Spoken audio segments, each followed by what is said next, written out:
Welcome to the But Also Trail Running Podcast. I'm your host, Celeste Fong. Let me start with a warning that this is an adult-only podcast. There will be profanity and indecent conversations. I would apologize, but I'm not really sorry. So today I'm very excited to join three amazing women who totally kicked ass at Lake Waramog this weekend. So first off, Raquel Brainard, say hi. Hi, how are you? I'm wonderful. How are you? Good, glad to be here. I'm so happy you're here. And you like fucking won, right? Yeah, I didn't even know I won until after I won. I mean, it's amazing. And then we have Kristen Amick. Say hi. Did I say that right? You did. Thank you. Hi. Thanks Hi. for having me. I adore you, so I'm so happy you're here. And Hey, last but Becca. definitely not least is Emberleigh Luce. Say hi, Emberleigh. Hi. Happy to be here. I'm so excited that you guys are here. So obviously I saw you guys out on the course. I was the psycho with the purple and green hair. We didn't miss you. Yeah, it's kind of hard. I don't let people miss me. So for anyone who doesn't know, Lake Waramog Ultras are in, I think it's in Kent officially, Connecticut. There's a 50K option, a 50-mile option, and a 100K. The 100K, I believe, is the longest running 100K in the United States, which is kind of cool. It's been around since the 70s. And it is technically a road race, but it's a trail race that happens to be on roads. At least that's how I see it. All right, who wants to go first and tell me about your experience? Don't all jump in at once. Raquel, you go first since you won. Well, again, I'm going to thank this team for conning me into running this race. Actually, it was more like, you should do this ultra marathon. Okay. So basically, I had done a marathon about 3 weeks ago, and I was like, well, that's a perfect long run training for this ultra. So I just went into it like, I'm going to run a marathon, but I'm going to go slower. So, and Kristen advised me the night before, I need to drink a lot more fluids than I had anticipated on. So I took Kristen's advice and my own advice of running a little bit slower than I did 3 weeks ago. And I just got to pace myself right until the last 3 miles. And then I had some left in me. So I decided to push it for that last 5K of the race. But the race went very well. The volunteers were great. The loop around the lake was beautiful. There's only some rolling hills in there. So it was, pretty enjoyable. Nothing technical like I was unsure of. But being a predominantly road runner, it was a great first 50K for me to do it personally. I love it. And it is relatively flat for an ultra. Like you said, there's some lightly rolling hills. So you've never done an ultra before? No, that was my first time. I've done several marathons, but I always thought, like, last year I was like, you know what? Next year, meaning this year, I was going to either try to qualify for Boston or run an ultra. So I did them both in the same month. So now I think my year is checked off. No. So yeah, that's why it was my goal. And I just happened to meet these crazy ladies who wanted to run an ultra right after the marathon, and it worked out. So yeah, again, not knowing what to expect, I didn't go into with any anticipations. I didn't think I was going to win. Obviously, I wasn't pushing to that extent, but I was, I don't know, feeling good. So it was a great experience. I would definitely, now that it's been 48 hours, do another one. Welcome to I'm sure I'll be with one of these two on this one. It's an addiction. You will go down. And I think the biggest difference for like Lake Waramog and a regular marathon is you run a marathon, there's, your aid stations are water, maybe Gatorade, right, bananas. You're not bananas to your level, not bananas with sayings on them, like just for this. And like, there's no aid station wars. No. Yeah. So but at Lake Waramog, there's like grilled foods. You have, like any ultra, you have your, what was there? Quesadillas and pizza. Fajitas and yes. And burgers, hot dogs, great. pancakes, PB&J. Or gummy clusters, which, let's be real, is the most important thing. Yeah. I did stop with orange slices along the course. Those were good, but I wasn't ready to step into like, let's have a quesadilla and run for 31 miles. But maybe if I was on the trails and my pace was a little bit slower, that would have been, something I'd look into next time. Yeah, there's a difference. Like when you're running hard, like a road marathon. Right. Personally, I can't stomach actual food. Right. But when you're fucking around and having fun, It's different. Right. yeah, give me all. Food. Yeah. So the Cultra aid station and the Berks aid station were having a war with bananas. And they took Sharpies and they were writing on bananas and sending messages back and forth. Pictures were going back and forth. It was hilarious. More than one runner was commenting on how much they enjoyed it. We have some pictures of the bananas. So do we, not safe for general consumption. Yeah. Exactly. Yes. It was fun. Except that the Culture Aid Station needed candy. And so we took jelly beans from the Berks aid station and they put a very inappropriate message on top of the jelly beans about flicking beans.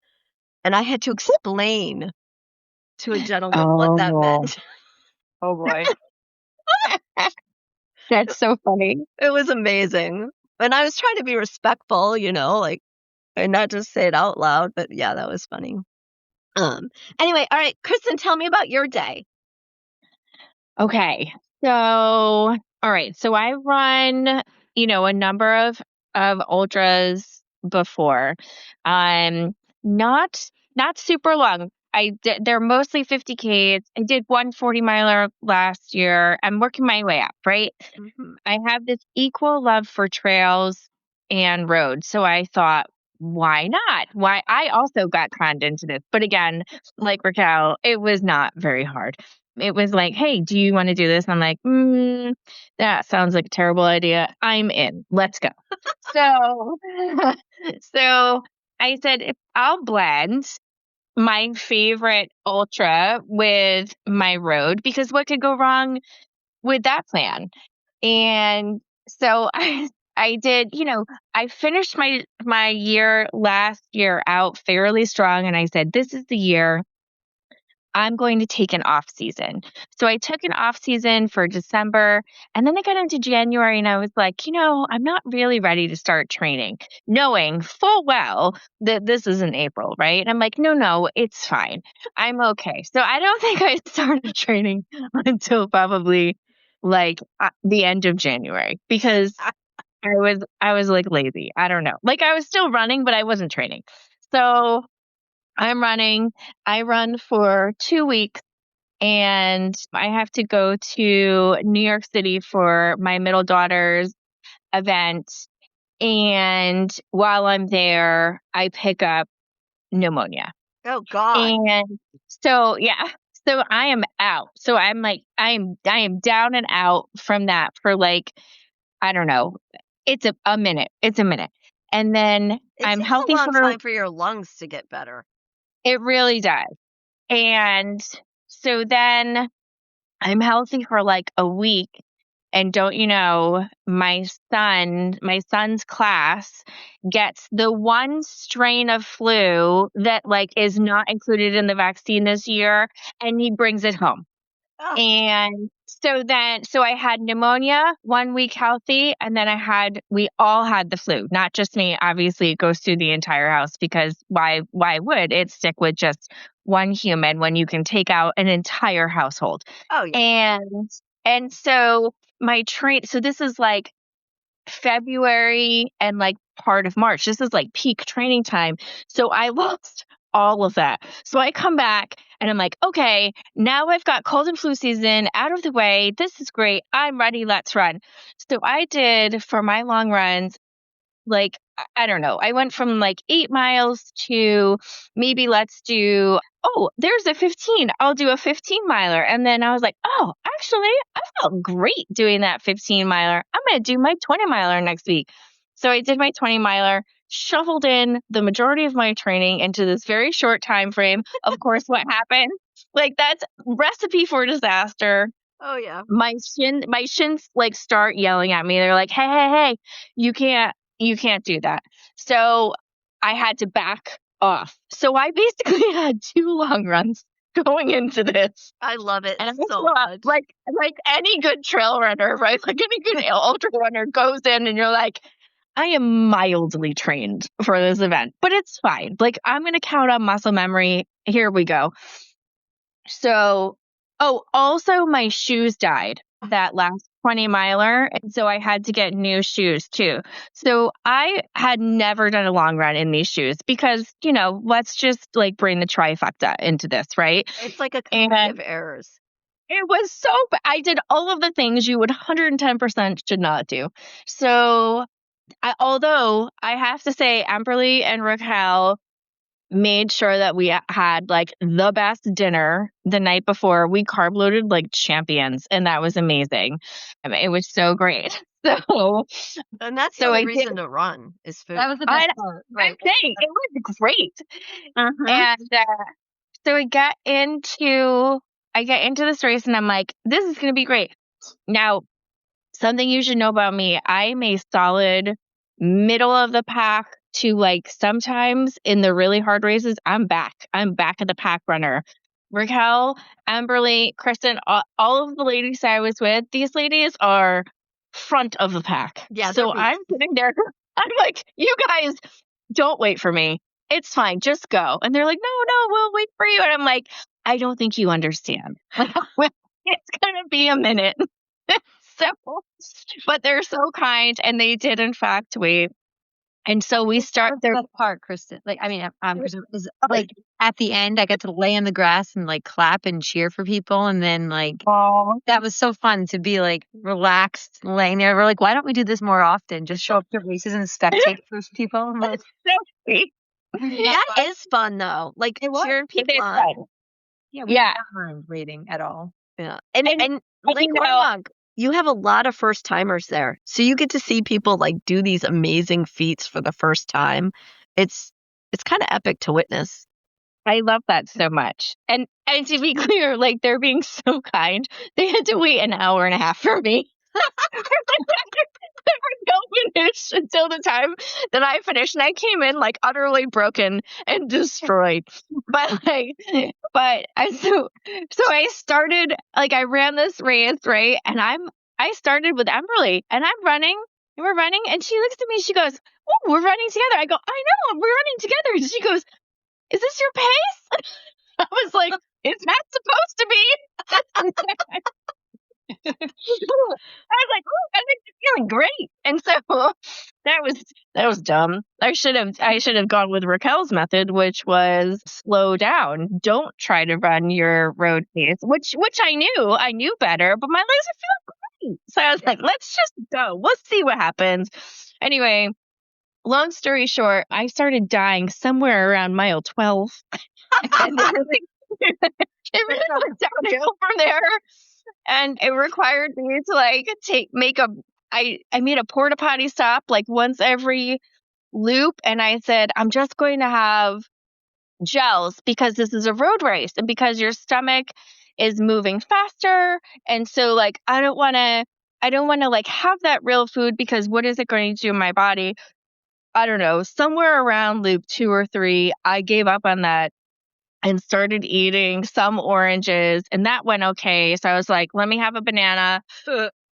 That also went great. By loop 3, I was just showing up to aid stations like yours, Celeste, and everyone was like, what do you need? And I'm like, I don't know. Like, just give me something. I did end up with a quesadilla. By the way, the quesadilla worked out great. Although I only had like one tiny little section, but I had this huge fear that it was just going to destroy my stomach. But at that point, I don't know that there was much left to destroy. I was barely moving, and my legs, I had to, a couple times I looked down and I was like, are those feet like still moving one in front of the other? All right, they are. It's cool. We'll keep going here.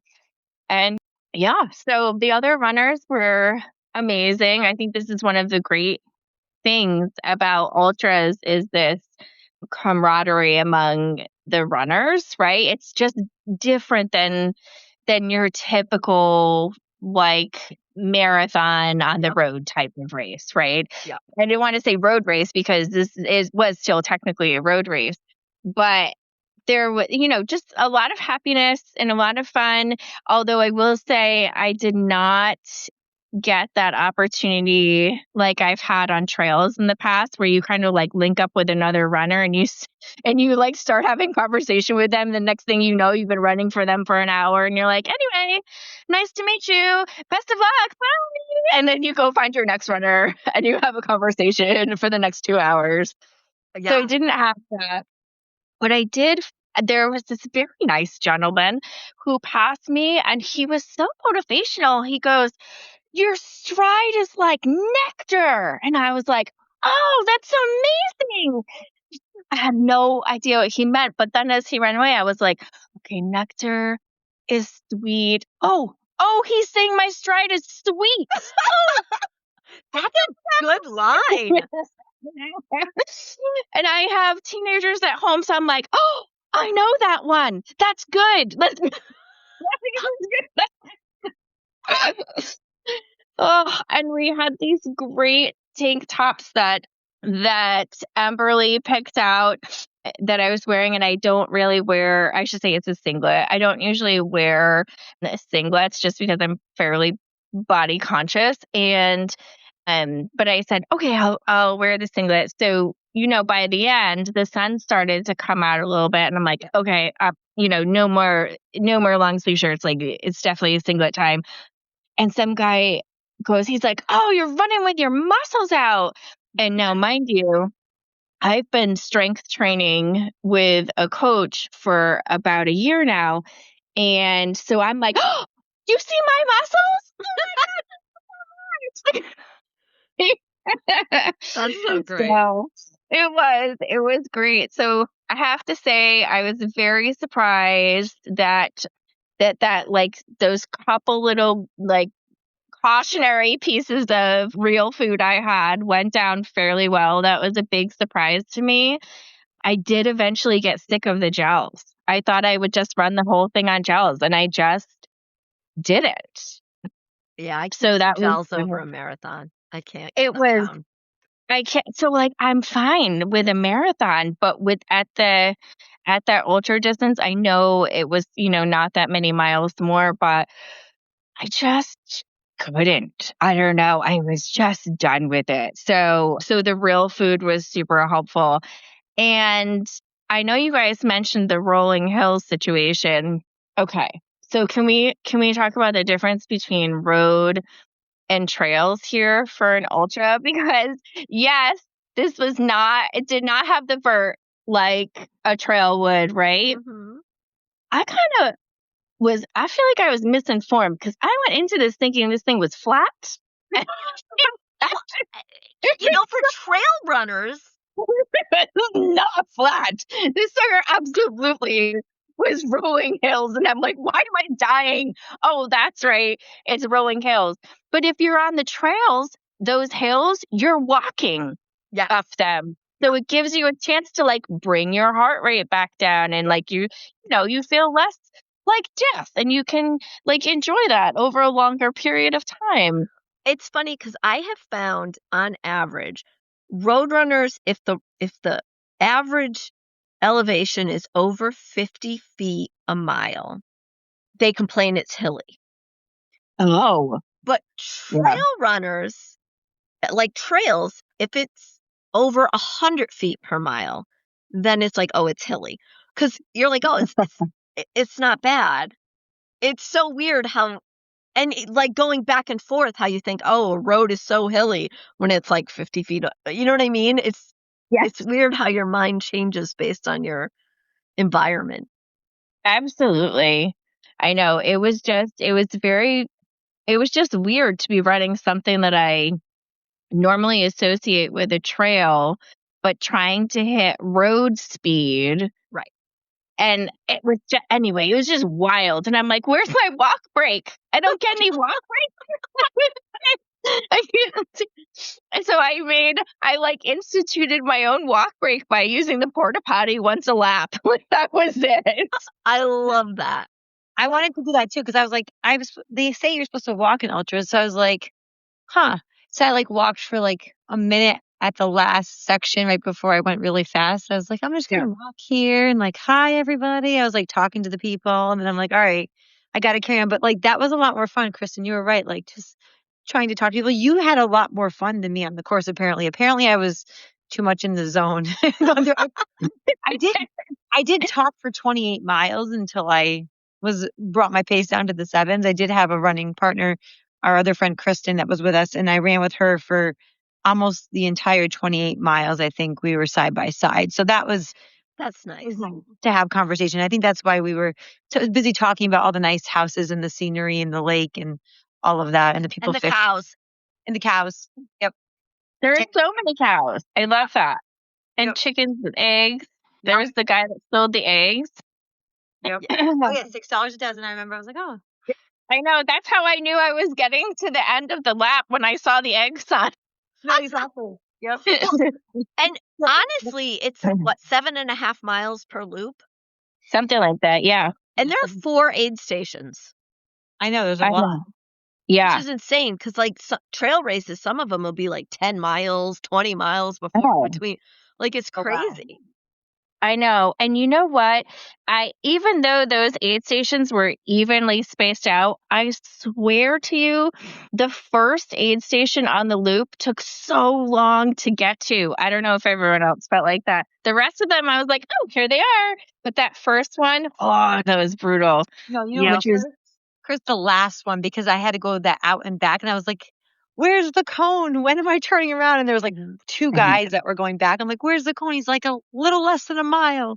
And that was at that aid station. So it felt longer when we only had the, less than 4 miles left. I felt like that was longer than the initial out we did. It the felt out and back on that course at the end is brutal. That's why I started sprinting. I was like, I'm over it. Let's go. Now, I only did the 50K there. I've never done the longer races there. But, oh, shit, that out and back was are you joking? And then I think I got 31.3 or something on my watch. And I'm like, it was longer than a 50K. Yeah, I was 31.4. So, yeah. I know. Yeah, I think I was 0.48, and I was like, oh, I felt every single part of that mile. Pushing my pace. I'm like, oh, I only have to push till 31 miles. I'm like 31.1, 31.2. I'm like, okay, I'm still pushing. And then I started going faster. My fastest mile was mile 31, a 7:20 mile. That was my fastest mile. I was so sick of it. Insane. Yeah. I was like, that is insane. It shows what you can do when you hold back, for 20 miles, right? And our bodies can do a shit ton more than what we think they can. The 100K next year. Yeah, when you watch ultra runners where you're pacing or crewing, especially, or if you've lived through it, and I'm talking 100 milers, 200 milers, whatever, you'll watch people be like, I cannot take another step. The world is ending. And then they're out there. When you're at Notchview, I got heat stroke, and I was texting my friends. They were coming up the next day, and I was texting them. I'm like, and I was probably 50 miles, and I'm like, oh, I can't, there were spiders coming out of my mouth, and I was hallucinating and shit. And then they show up the next day, and I'm just like, yay! And I did another 50 miles. It was incredible. Yeah, it's crazy how, you go into a pain cave, and then you get out, and it's pretty wild to watch. Okay, so Emberleigh, my dear, how was your day? Hey, well, it was interesting. So I feel like I have to give some background here. I just started running last April. Okay, and you're insane right off the bat. I love it. Yep, and I haven't done an official marathon yet, so I did it a little bit backwards. But so I found this. I was, searching one night, late at night, and I was like, I really like the long and the slow. Let me find an ultra, because I could just go all day, even if I just walked all day. So I looked online, and I found Lake Waramog, and I was looking for something that would be safe, where if I needed to just pull off, I could pull off. If I needed food, I could get food. So the amount of aid stations and it being a road and loop course is really what drew me in. Mm-hmm. So I signed up like a nut and I was like, well, if I don't want to do it that day, I just won't do it that day. If I get 10 miles in, that's what I do and I go home. So there was really no expectation. And I shared it with our other friend, Kristen, on the team. And I was like, hey, I think I'm going to do this. It's USATF, blah, blah, blah. And she was like, oh, that looks really cool. And then I think she shared it or someone else shared it. And then that's how the four of us ended up going. And so I kind of false advertised to these four women that this was going to be a really fun, like flat, super easy cakewalk situation, and they listened to the non-marathoner. They were like, yeah, she knows what she's talking about. And so as we're driving in and you see these rolling hills, my husband's driving me in and he's like, they're going to kill you. And I was like, this isn't the course. And it was. It's the course. Yep. Yep. My God, what are we doing? So that was the start. But I was so excited, honestly. And the camaraderie is something that is just so exhilarating and makes it, so much more tolerable. So like right off the bat, everybody was so friendly and someone was making pancakes on the bed of their truck. And I was like, what are they doing? And, the Kristen on the call now, Kristen Amick, she was like, yeah, that's what they do in ultras. They cook food and they hang out. And I'm like, this is my people. Yep. And I was like, I love this. You just run and picnic. This is great. So we were off to a good start there. And, running as women, sometimes we have our monthlies. And unfortunately, mine fell on the race. I started like 2 days before. Which was okay, but this was definitely the first time I've ever been chafed by a tampon. So that was new. That was new for me. And, that wasn't even the worst part. So that was new. And I was like, okay, cool. Like, I feel like this is a rite of passage. I'm like, I'm a woman, ultra runner. I'm going to get chafed on my lady bits. I'm like, this is great. So I'm doing it. And I was holding a pretty good pace. I did a few long runs before this. So I did 2 back-to-back marathons. So I did a marathon, unofficial on one weekend. Great. I did another one the following weekend. I did one on road, one that was mostly trail. And then I did 2 weekends after that, a little over 27 miles on the road. And I was like, I feel pretty well prepared. No issues. So I started off doing my pace. It was great. For the most part, it was pretty consistent. I was like, this feels really good and manageable. And, I was sub 9 and that was my goal, was sub 9. And then around like mile 18, I started feeling blisters on the bottom of my toes. That has never happened in my life. Yeah, that does not tickle. So brutal.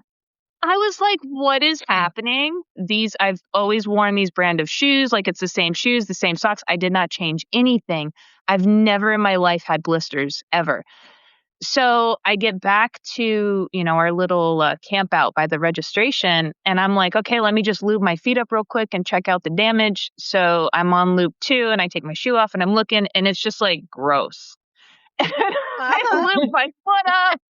I was like, what is happening? I'm only 18 miles in. Like, we do this on a Saturday all the time. And I realized my sock was wet. Oh, no. Because the grass was wet when we walked from the car to registration. And my foot's never been wet in a long run. So that part was new. So I was like, that's fine. I'll just run through it. And I did for the most part until around mile 20-ish. My IT band started going on my other leg because I was compensating for the blisters. And I had the lady bit chafing. Yes. And the bank. The road banks. Yes. Yeah. Yep. So it just started going. I never had IT band issues before. And it was like, I would say around mile 22 is when I started tearing up. I was tearing up because I was just so disappointed because my pace just totally like slipped away. It was not what I expected. I've never, ever been injured before, believe it or not, like nothing. And I was putting in some high mileage before that. And so I'm texting my husband in the middle of the course, just like out there by myself because no one was around for this part. And I'm just crying out there and I'm texting him. I'm like, I don't know what's happening. Nothing went according to plan. And he's like, well, I can't come pick you up because I'm waiting for your friends. I'm like, I know I wouldn't want you to do that anyway. You can't drive on the course. I was just in it. And, I wallowed in my self-pity and disappointment for the remainder of the race. For the last 11 miles, I tried my best to, stop at the aid stations and really try to soak it in. I'm like, okay, I'm a spiritual person. I'm like, what is this trying to teach me? This is trying to teach me something. And I'm like, let me slow it down. Let me stop and talk to people and really appreciate different parts of this process that maybe I wouldn't have if I was going quicker.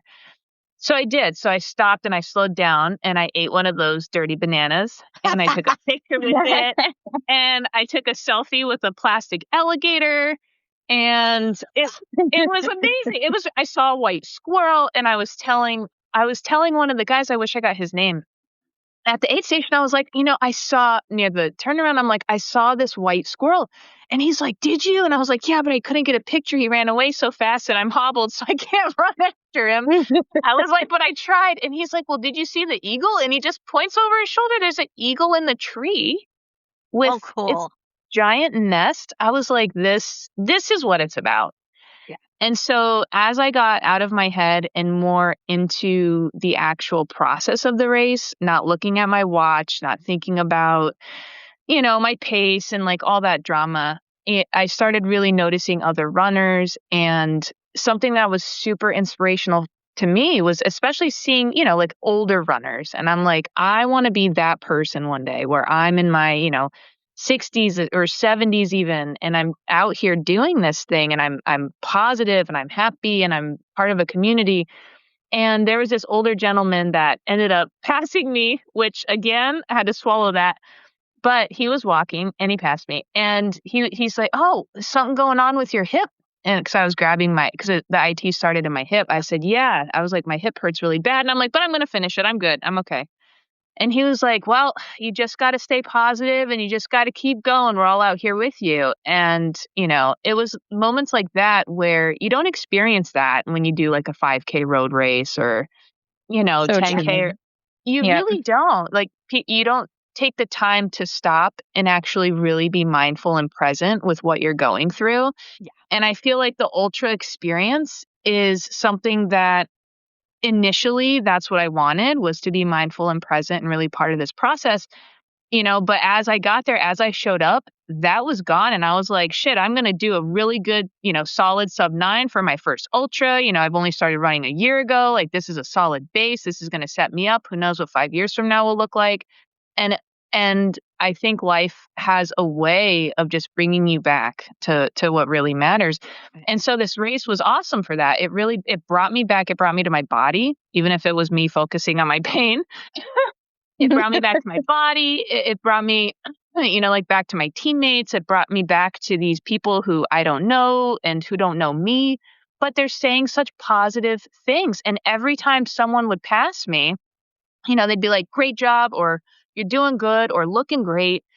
And for a second, I'm just not used to that. I'm like, oh my God, wow. But then I started doing it to other people and I was like, this feels good. Like this, whatever, fuck the clock, whatever happens at the end of this, like that doesn't fucking matter really. And how symbolic for life. So for me, this was really a spiritual experience, and I will definitely be doing more long distances to get myself out of my head and back into what matters. So yeah, it was good. It was good. No, you're right, Emberleigh, when you said like people, I've noticed that throughout the course, like anytime you pass anybody or somebody passed you, it's always like, great job, good, you're looking good, keep strong. And like, yeah, it's like infectious. You start saying it to other people because you're like, wow, like we're all in this together, whether we're doing the 50K or the 100K or whatever we're doing. And it teaches you a lot, right? Because your race wasn't what you expected. Most runners at this point, I've been running for a longer time, I've had more than one bad experience, right? Like, so, Yeah. and it's like I broke my femur running, right? So it's like there's definitely, Oh my gosh. like some races have not gone as planned. So like I like love the fact that when you were done, you were like, okay, that's what it was, and you're like, no, it's fine, and you're like 24 hours later, like, well, I wish I could go for a run right now, and like let's sign up for a 50 miler. Like it's like you came out of your house in 2 seconds. You're like, yeah, I was disappointed, but you know what? Oh well, here we go. We're carrying on. So that was nice. Well, and it is, You know, each race is different. Like you're going to have good experiences, you're going to have bad experiences. Right. It's Yep. amazing. It really is. But doing something like that, like if you think about it, it's life-changing. Yep. You've It is. accomplished something that, I mean, what is it? Less than 1% of the population has done a marathon? Yeah, I went Right. for ultras. It's got to be a lot less. I know. So, Right. yeah, you've accomplished something huge. That's what she said. But that's what we had on one of the bananas. I love that. I had the just the tip. And is that a banana in your pocket? And I tried Coke for the first time. The Coke you drink, the legal kind, everybody. Yeah. Otherwise, I would have kept my sub 9, I think. But anyway, I've never tried Coca-Cola. So I stopped at the aid station and I was like, is this Coke? And they were like, yeah. And I'm like, well, fuck it. Why not? Right? Like, I'm on loop 2.5. I'm having an existential crisis by myself at this lake I've never been to. I'm going to try Coca-Cola. And I loved it. Yeah. Oh my God. Coke and race. Yep. Yep, I agree. I had it like the first marathon I ran. Don't try anything new. Mile 23, I had the flat Coke. I'm like, this looks good, and it was actually great. Followed by a mini Reese's peanut butter cup in my first marathon. Like Nice. yeah, but I was almost done at that point. What's going to really go wrong for the last 3 miles? But yeah, I actually liked the Coke as well. I didn't have any this time. I didn't see it, but I did. Like Kristen warned me, I must fuel. Like I showed her what I was going to use the night before, and she looked very alarmed. So I quadrupled my original thought process of the fuel, and it ended up working out good. So well, yeah, because it's a very different experience. Like, you need more. You definitely do. You're just out there longer, you have to account for that. And if after a certain point, you're just, the old plan doesn't work anymore. When you're out there longer and you're putting in all of those miles, you have to get a little creative. To quote the great Fred Morello, he said, ultra running is just problem solving. Oh, I love that so much. Yeah. He's the one that gave you guys your medal when you crossed the finish. Oh, no way. Oh my God. That's so good. Fred Morello. He's a legend. I love that. Yeah. He's amazing. But yeah, it's very true, right? Like you were saying, oh, I got my period right before. Okay, what are you going to do? You know what I mean? Like, suck it up. And we've all been there where, like, you no longer have a vagina because it's completely chafed and missing. Oh. Emily got to experience that for her first ultra. Yeah. Perfect. I know, but, if you think about it, what was she going to do? Put Glide on, like, the string? Like, how does that even work? I didn't even think about it. Aquaphor. Yeah. Why would you? But you've learned now, because my first ultra, I also had my period. And because of medical issues, I had to use a pad. And like, oh my God. I can't even describe to you. Oh my God. Pain. The hellfire in the shower. Yes. Oh my God. Okay, so let me give you a helpful little tip. If you chafe, before you get in the shower, put on Desitin. We used Aquaphor. I brought them Aquaphor. Okay. Aquaphor for races. I use Aquaphor at the race. Or like. Oh, you do? Yeah. At the race? I put Aquaphor on before an ultra, during an ultra. I reapply. Oh, yeah. Oh, I wait until I'm like broken. Then I'm like, let's see if this Aquaphor can fix it. Put it on before you chafe.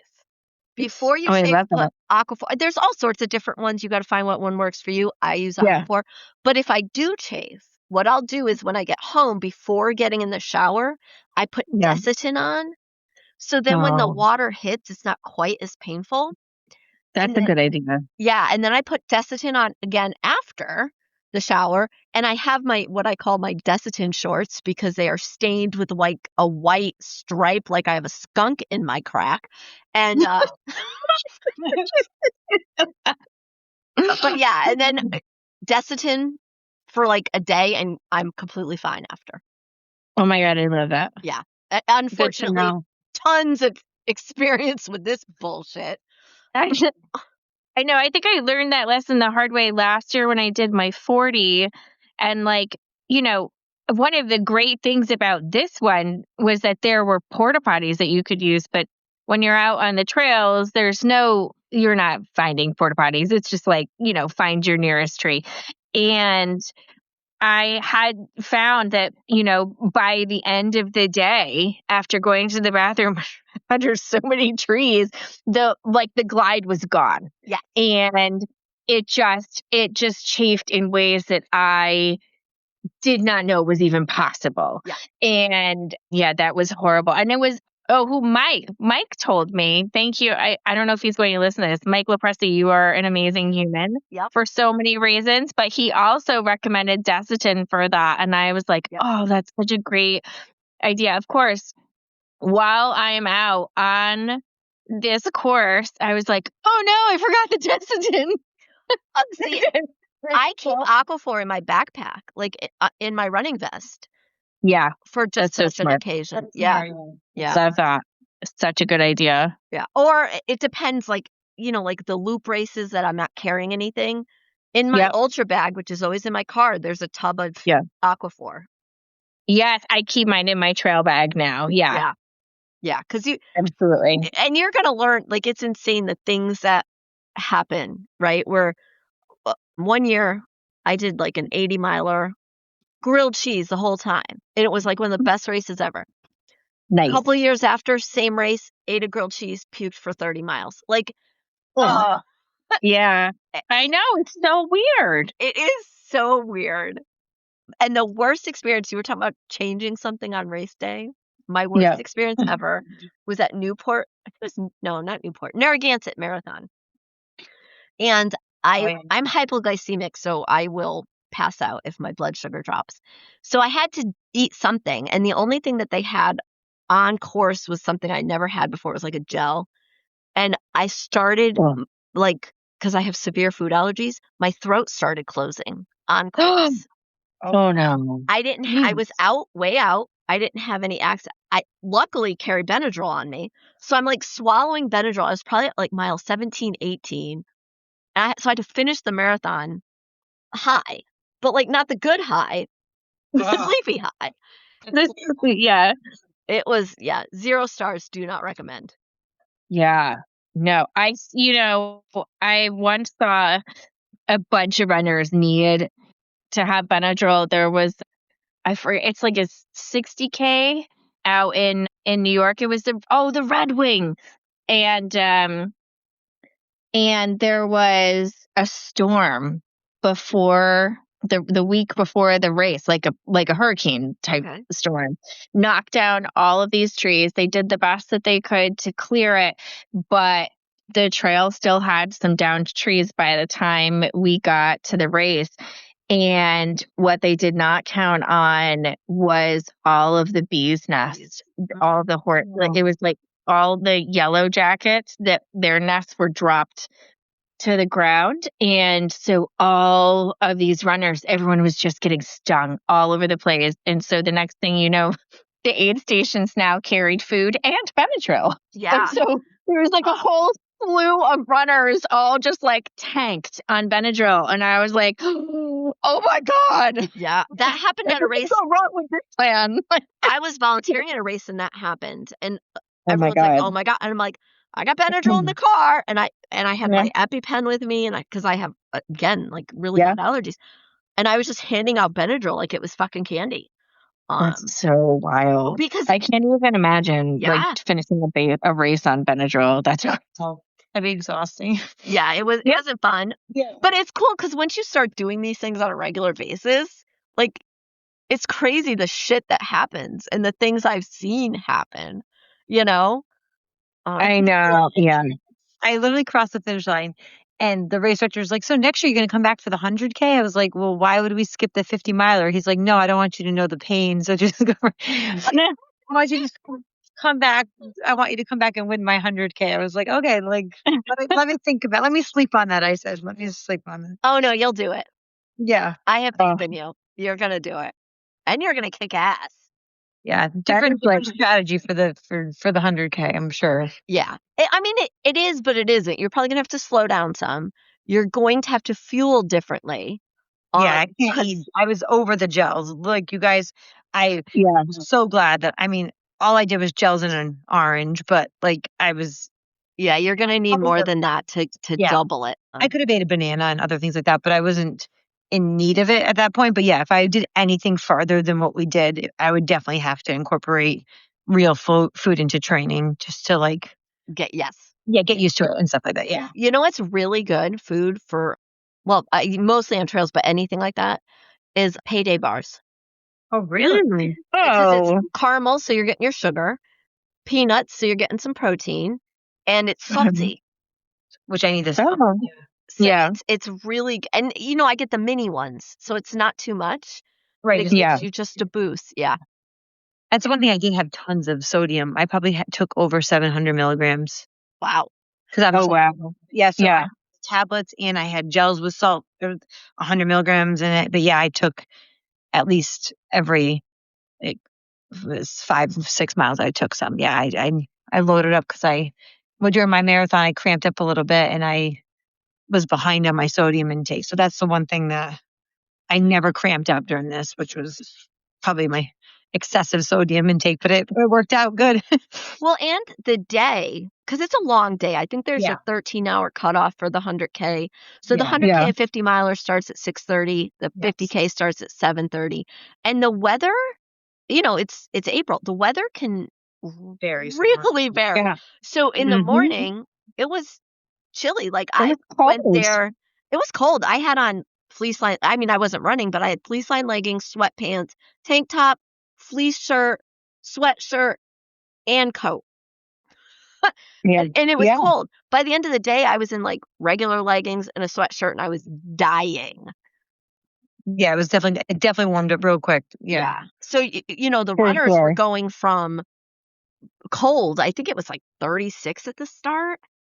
Yeah. And it was like 65, 70 by the end. Like it was. I know. Yeah. Huge. And that definitely impacted the electrolytes, plus the wind, which wasn't as bad as I thought it was going to be, but it was there every now and again. So it's definitely.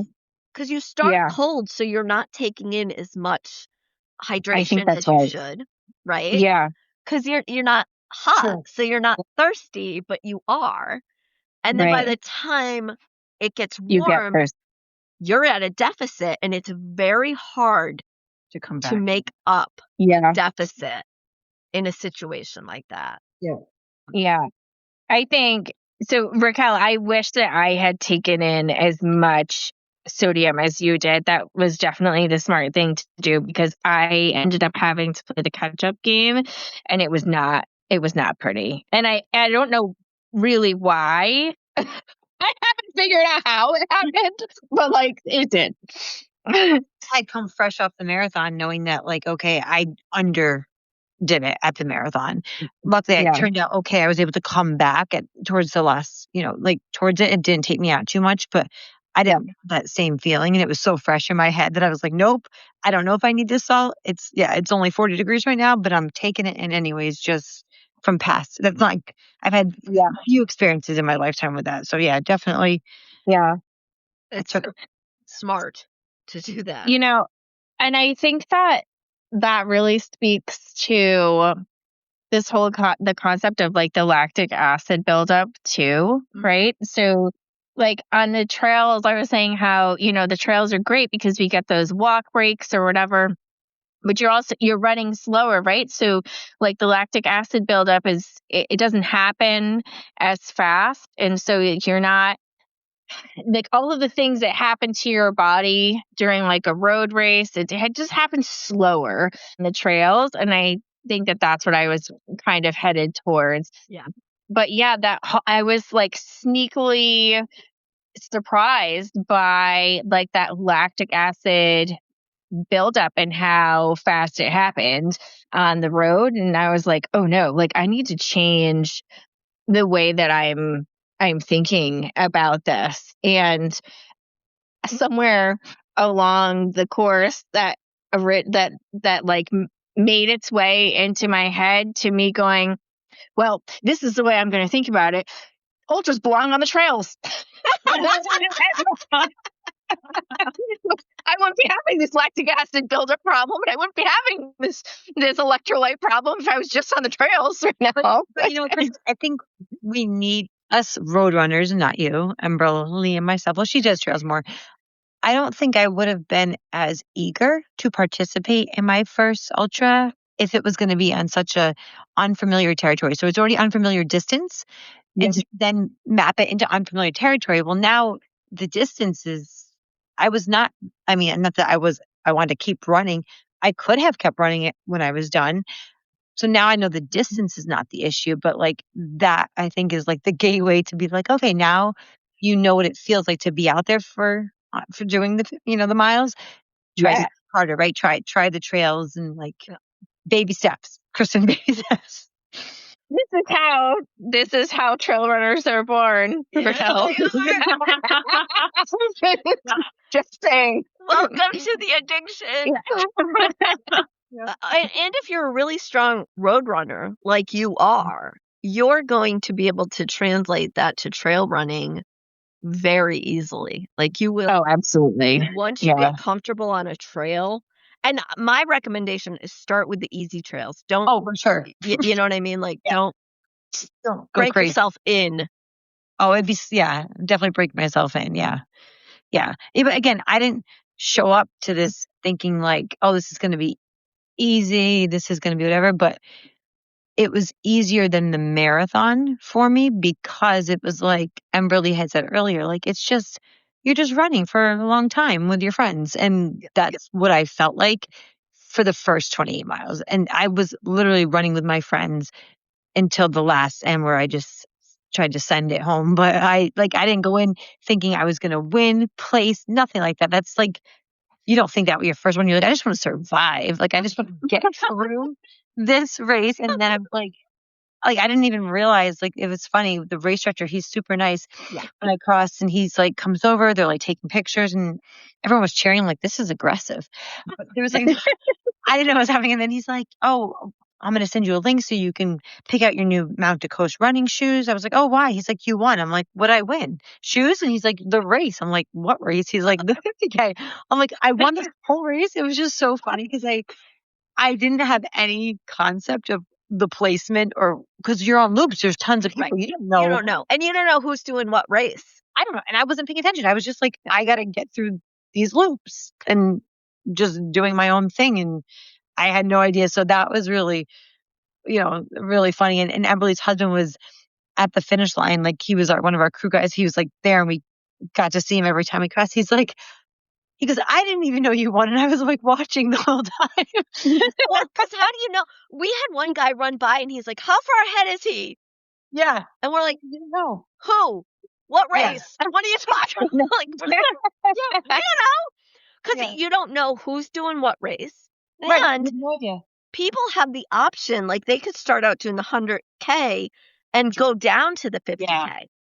I saw that message. Like, obviously, we as the 50Kers couldn't go down to nothing. Right? We could stop. But I saw that. Like, if you sign up for the 100K, you need to drop down in distance. They allow that because they don't want any DNFs if possible. But yeah, I mean, again, highly recommend this. I mean, Emberleigh, even though you were like on your own adventure finding this, I'm very glad you extended the opportunity for us to come run. And we all got to, well, Kristen has done a few, but we got to experience our first ultra together, which was really made it a memorable experience from the Airbnb to the race day adventures. So it was fun. And Bill, 100%. The race director is Bill Odendahl. Yes. And that race, it's a year of like planning. He'll probably take a couple weeks off and he's going to start again planning for next year. Wow. Like, I like that. Shit ton of work. Yeah. Now I ran it 1 year. I did the 50K, and I volunteer for I Yeah. don't even know how many years now. It is an amazing race.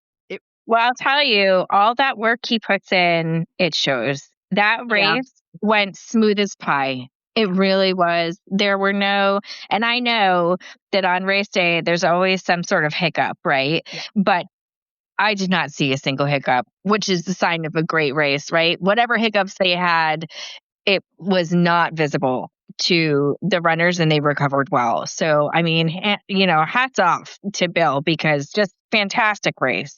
Yeah, he's a good guy. He's a really good guy. And we have a lot of the same volunteers every year that come, so they know what's going on. And I highly recommend that race. And not just because I like to drive around and make fun of everybody while they're running.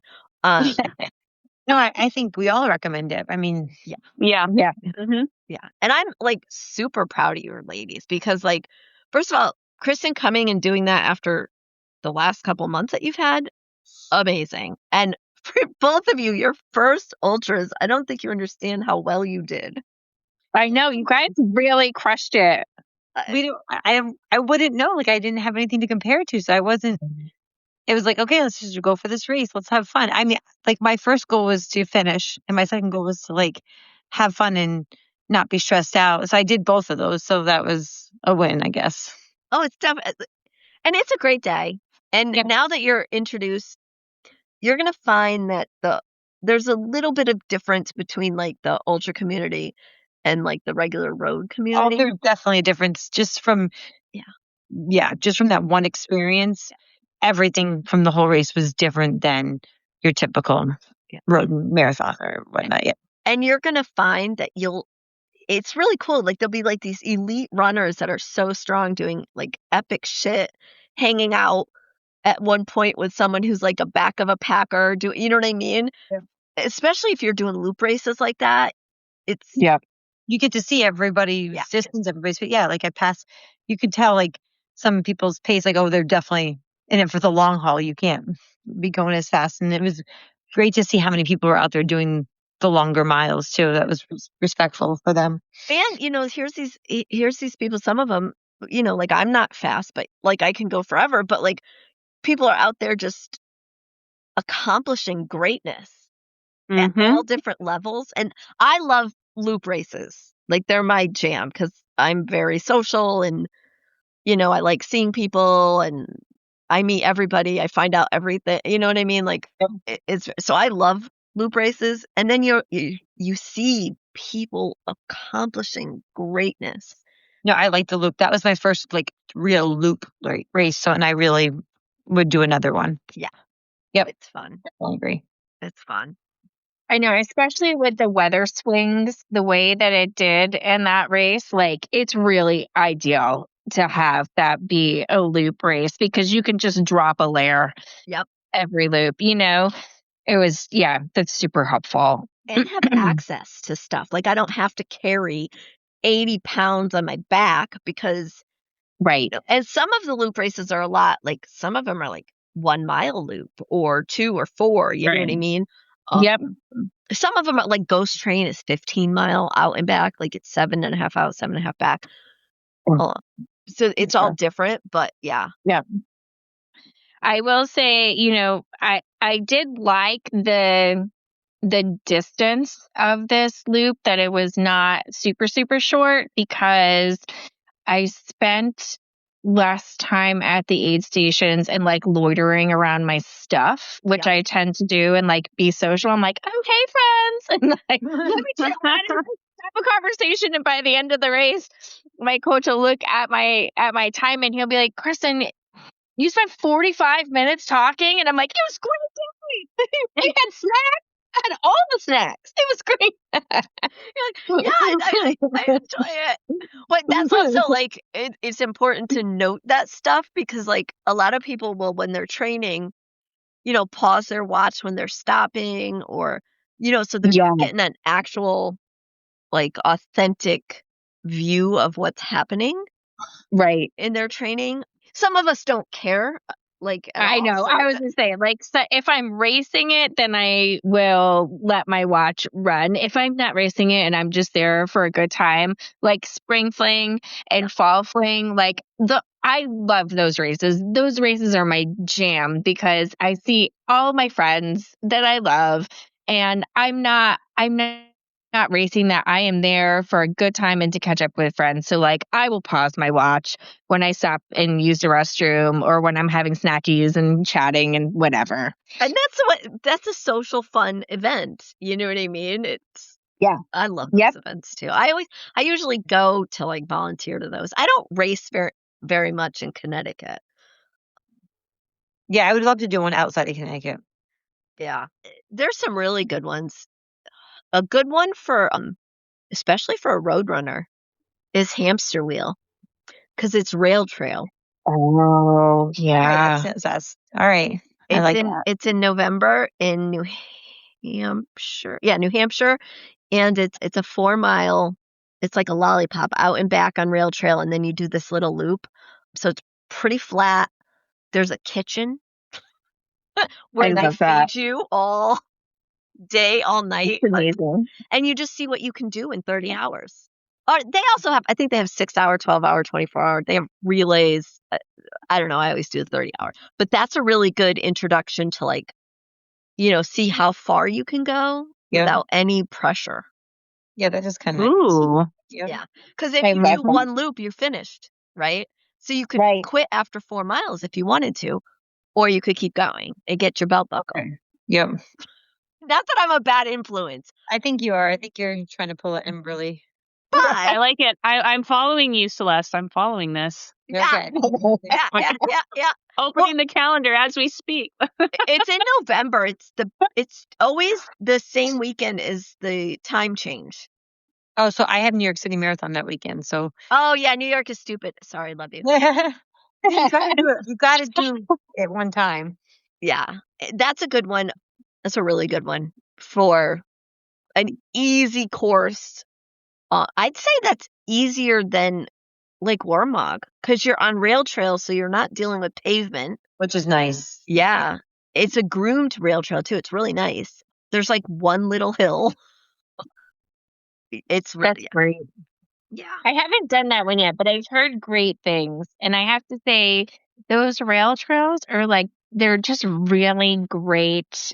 I agree. It's a great entrance into trail running. It's where I go to like rehab my leg when I don't feel like doing trails anymore, but I'm not quite ready to get back on the roads yet. Yep. It's just it really has a great purpose in training.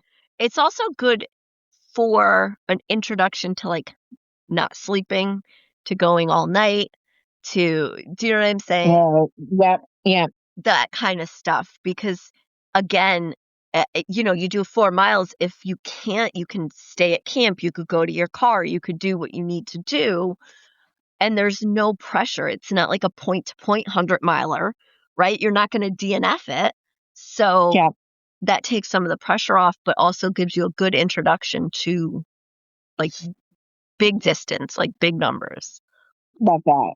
Yeah. And I think based on what I'm hearing, I think you ladies would do good at something like that. No peer pressure. No pressure. Oh no, there's No pressure. Lots of pressure. Lots of pressure. All the pressure. All right, ladies. Well, let me tell you, I really appreciate you guys coming on. This was so much fun. Yes, thank you for having us. It was great. Thanks for having us. Yeah. Yes. Thank you. I am so proud of you. Like, hearing these kind of stories is the whole reason I do this, because just I love other people, like, coming into the community and just reaching their goals, and it brings me joy. Love that. Yeah. Well, thank you so much for being there and giving out all the smiles and the hugs at the aid station. And the perverted bananas. Bananas. Amazing. I wish that I had I had more wherewithal by the time I got to the perverted banana, and I was like, "Oh, it's so funny!" Like, I was so dying. We took some pictures of those bananas. They are Inappropriate. inappropriate but funny. No, it's really funny, and I'll just say this. I know we're closing down, but Bill was saying to me at the end of the race, he was saying, "Oh, I think they're having a competition between the aid stations," and I thought he meant between like the best aid station food. I did not know it was a competition with the perverted banana. Oh, That's and funny. it got to the point where like Tony Bonanno, who was at the Culture aid station, he had put on a hat that said "Culture Rules, Burke's Drools," and Oh he my made, god, and he was running around with it, and then like it was so that's funny. fantastic. They were like sending food back and forth, and they got runners involved. So runners Oh were my god, taking these bananas with messages and running around and dropping them to the different aid stations. that's fantastic. Isn't that great? That is great. And stupid shit like that, though, like when you are done and you don't Yeah, want to take another step and something like that happens, right, you get this weird kick of, oh, yeah, I'm good. right. Yeah. I'm on a mission, right? Yeah. I got to Oh get this my god. banana. Especially, I guess, I think it might have been George was running with it and he pulls it out of his pocket in a way that was,